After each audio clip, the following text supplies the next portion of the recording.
9 വർഷം മുൻപ് അവിടെ ഒരു കാത്ത് ലാബ് ഉണ്ടായിരുന്നില്ല. 2023 അവിടെ ഔപചാരികമായി ഉദ്ഘാടനം ചെയ്തത് സാർ.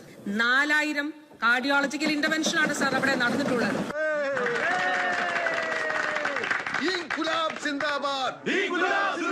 UDF സർക്കാരിന്റെ കാലത്ത് 6 മെഡിക്കൽ കോളേജിൽ ആരംഭിച്ച സ്ഥാനത്താണ് ഒരു കാത്ത് ലാബ് ആരംഭിച്ച കാര്യത്തെക്കുറിച്ച് അഭിമാനത്തോടു കൂടി മന്ത്രി പറയുന്നു.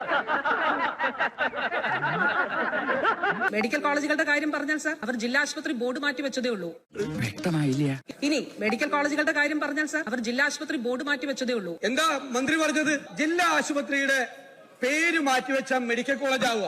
ഒരു ആരോഗ്യമന്ത്രി ഇതുപോലെ പറയരുത്, അബദ്ധം പറയരുത്. മെഡിക്കൽ കൗൺസിലാണ് മെഡിക്കൽ കോളേജിന് അംഗീകാരം കൊടുക്കുന്നത്. ജില്ലാ ആശുപത്രിയുടെ ബോർഡ് മാറ്റി മെഡിക്കൽ കോളേജ് എന്ന് വെക്കാൻ ഇന്ത്യൻ മെഡിക്കൽ കൗൺസിൽ മെഡിക്കൽ കോളേജിന് അംഗീകാരം തരുമെന്ന് പറഞ്ഞ ആനമണ്ണത്തരമാണ്.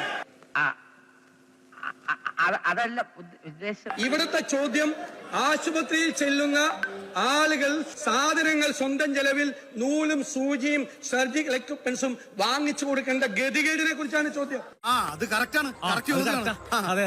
ആലപ്പുഴ മെഡിക്കൽ കോളേജിൽ സർജറിക്ക് പോയപ്പോൾ മേടിക്കുന്ന പഞ്ഞ് വരെ വാങ്ങിച്ചുകൊണ്ടാണ് സർജറിക്ക് പോകേണ്ട സ്ഥിതി ഉണ്ടായത്.